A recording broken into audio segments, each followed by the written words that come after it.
And if you add in the extra for school, you would get to almost $600,000 worth of debt. How would you ever pay that off? Hopefully I'd be a great dentist. Grow up. And if you keep it up, in 5 years, $1 million in debt.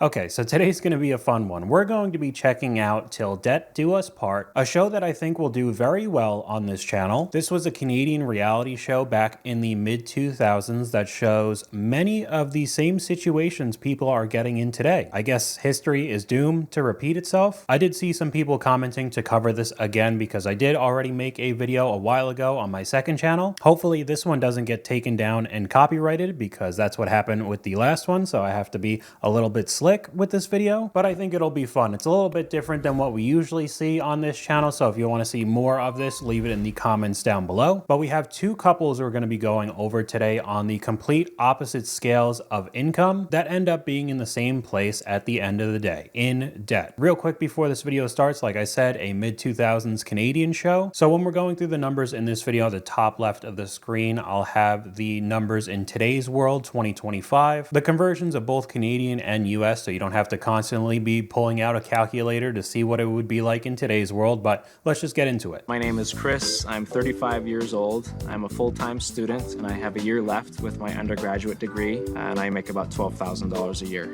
My name is Yen. I'm married to Chris.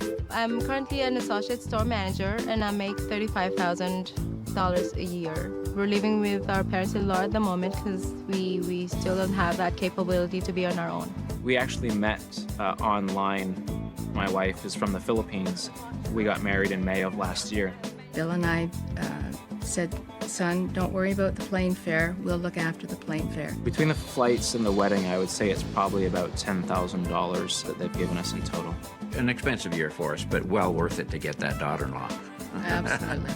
Yen is pregnant, so we are going to be having a baby next year. In the Philippines, it's part of custom to live with family.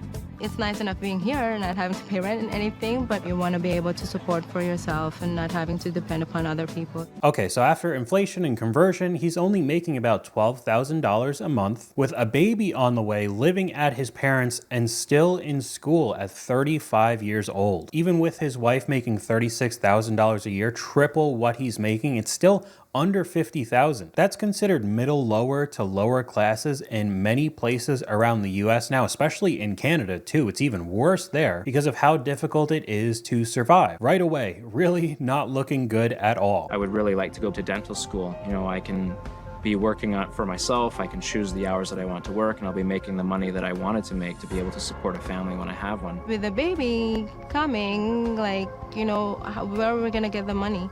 He'll be of retiring age before he even has a job.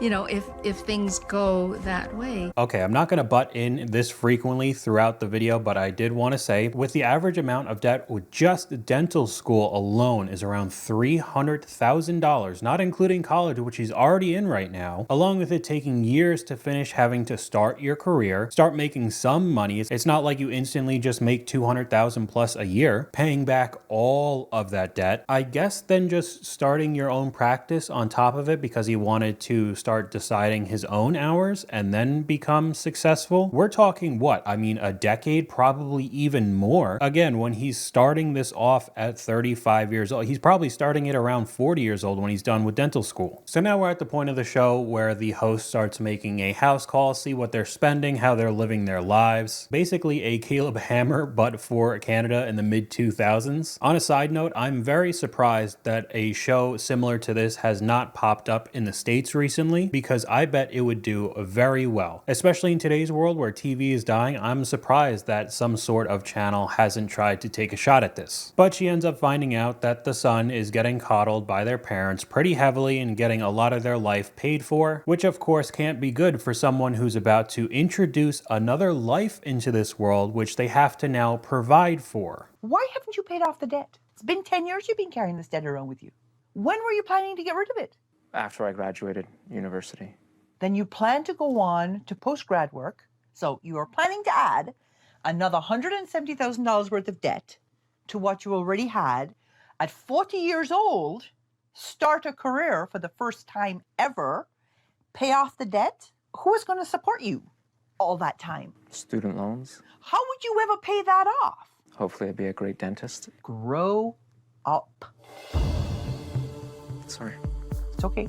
Okay, so I know that this is a reality show, but we're seeing the same conversations and situations with people today. Lifestyle creep on a potential job down the road, way down the road, and then just assuming you could pay all the debt off with that new career as if it was really just that easy. Interest rates are not something to joke about, especially when we're talking about 6 figures and you keep kicking that can down the road. It's just going to get worse for you. How many clips have we seen in the credit card debt videos where people are saying the exact same thing? There is your $52,000 worth of debt. You even thought you were spending more money than you made because you showed me a deficit of almost $600 a month.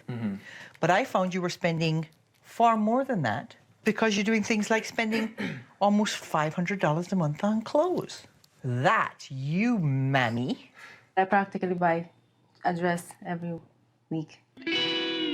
You're showing me about $400 a month in groceries. You shouldn't be. It's only 2 of you. What is more frightening is the fact that you're spending almost $3,000 a month in cash. That's twice what you make. When you can't make it to the end of the month before you get to the end of the money, you simply go take a cash advance on a credit card.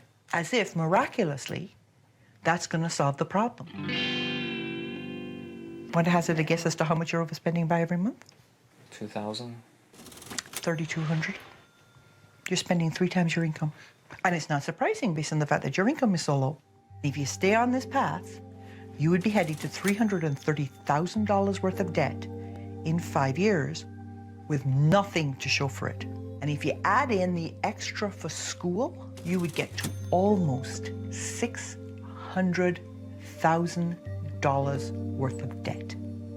Okay, so I know we just ran through a ton of numbers, but just on my last credit card debt video, we watched somebody in $420,000 worth of debt, which sounds absolutely insane, right? They must have just made that video for views on TikTok. But this is how it starts. Months and months turns into years of overspending constantly, just swiping the credit card as if the debt really isn't real. Maybe you'll just pay it back one day. Adding on top of it all the expenses of being in school, all the books and classes, dental school in the future, the student loans.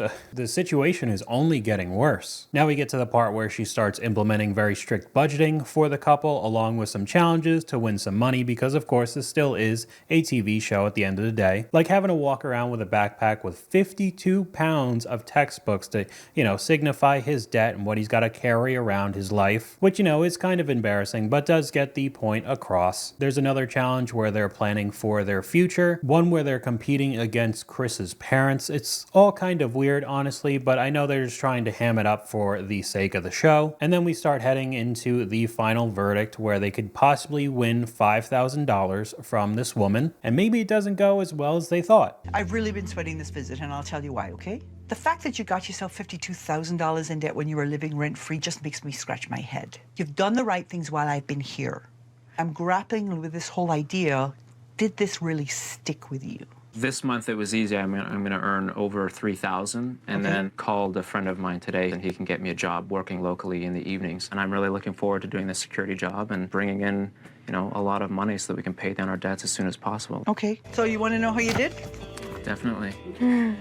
Today I'm prepared to give you this. Wow, thank you. I was definitely a bit shocked that we didn't get the full 5. Because he doesn't want failure. Yeah, like it makes me think that Gail didn't think that we were like 100% in the program. So they actually ended up not getting the full $5,000. So maybe Gail doesn't really believe in them 100%. It's not a good look when you're on a long road to becoming a dentist when you're already 35. It seems like it's just going to take so much time to finally start making money. And with being in copious amounts of debt previously before any of the dental school student loans kick in, it almost sounds like you'd be paying it off for a majority of your life. But now we're going to switch it off to a couple in the same type of trouble, but on the complete opposite side of the coin when it comes to income. My name is Carolyn and I'm 32 years old. My name is Jason. I'm 34 years old. I make $52,000 a year as a software designer. I am a manager of corporate pension and benefit plans, and I just recently got a salary increase to $75,000 a year. Carolyn and I met online. We moved in together very quickly after our first date. Our dog's name is Aspen. We love our dog like she was a child to us. So she gets what she wants. We're getting married in about 7 months now. She wants to have the best that she can afford. A lot of planning, there's a lot of booking, there's a lot of money being spent, and then we tend to get a little freaked out about that, so then might buy something to make us feel a little better. Our debt really started spiraling downhill, I would say, when we bought the house. So we just felt that we needed to fill the house with things, and we just went nuts.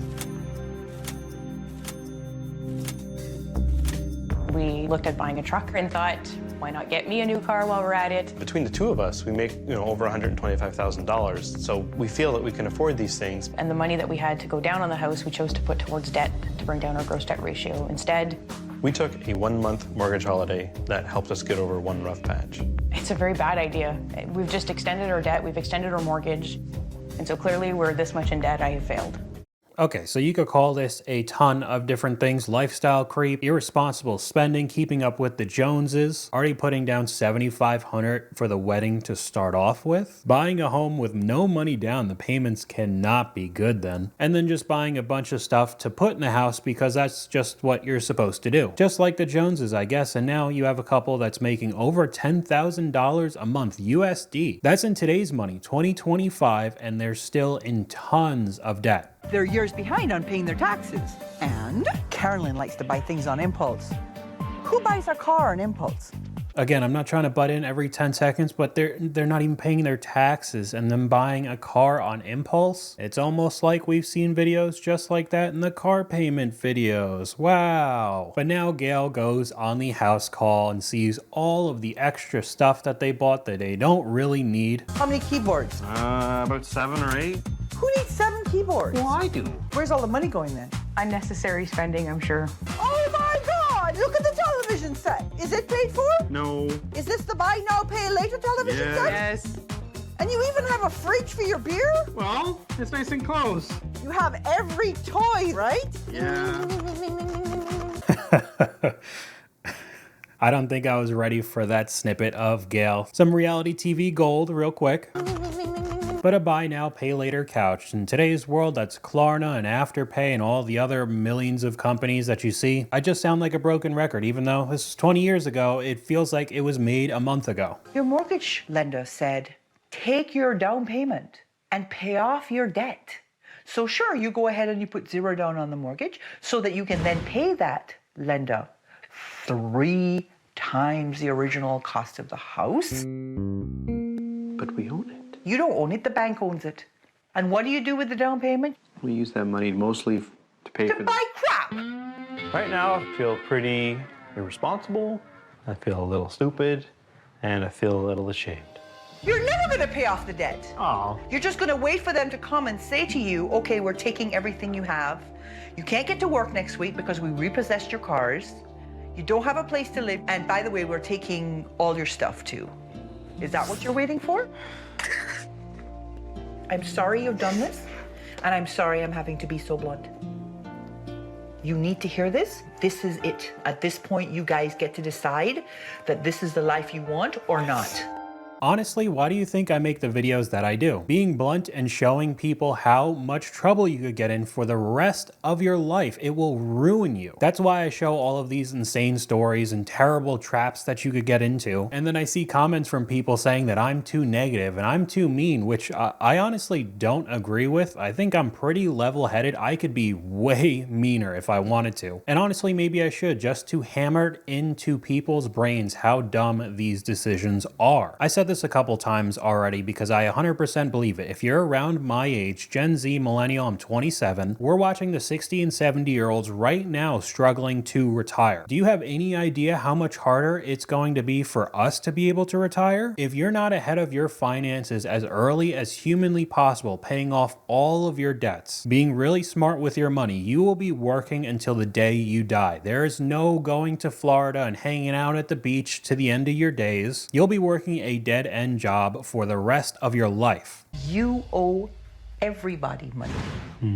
You owe credit card companies, you owe furniture stores, you owe the bank with a line of credit, you own student loans, music store, property tax, income tax, and you owe on cars. Oh my goodness. You owe over $108,000 in consumer debt. What? I really didn't think that the debt was that high. My biggest worry right now is just how screwed we are. See this buy now, pay later? How much have you paid off on that? Nothing. Do you know what the effective interest rate is the minute that you don't make the payment on time? It's like 30% or something. So that $2,200 television set, you will pay $3,700 for it. It's a pretty crappy TV for $4,000, isn't it? Yeah.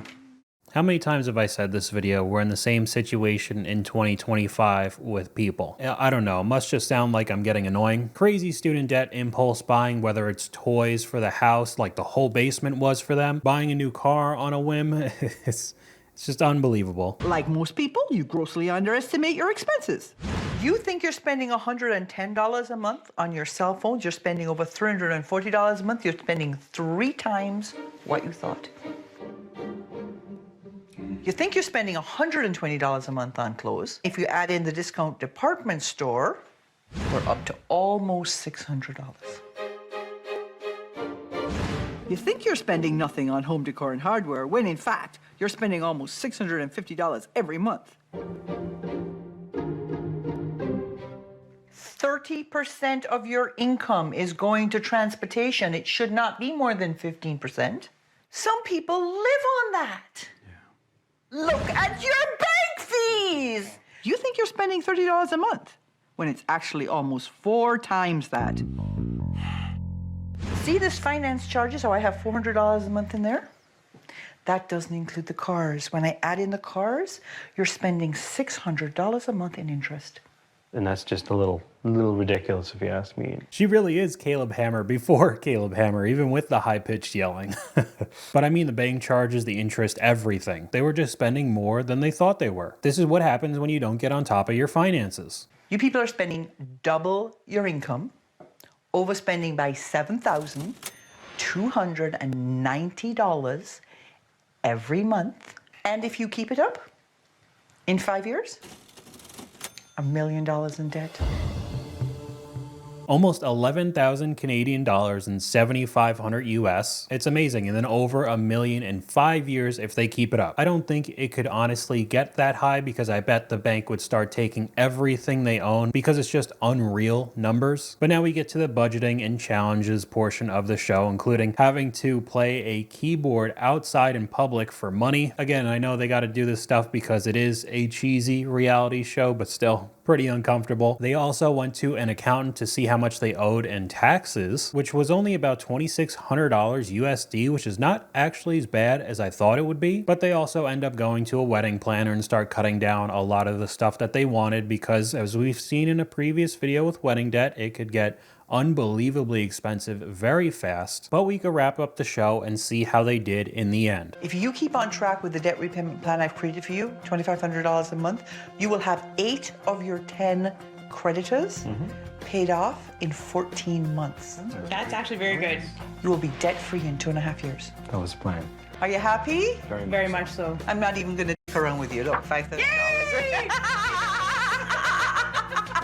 Didn't really need the mics to get blown out at the end right there, but they did end up getting all 5K unlike the first couple in the show. But yeah, something a little bit different, more fun on this channel today. If you want to see more like this, let me know in the comments down below, but that's all I got for you guys today. YouTube thinks you'll like this video popping up on screen right now, but hopefully you guys enjoyed this video. If you did, please leave a like, and I'll talk to you guys later.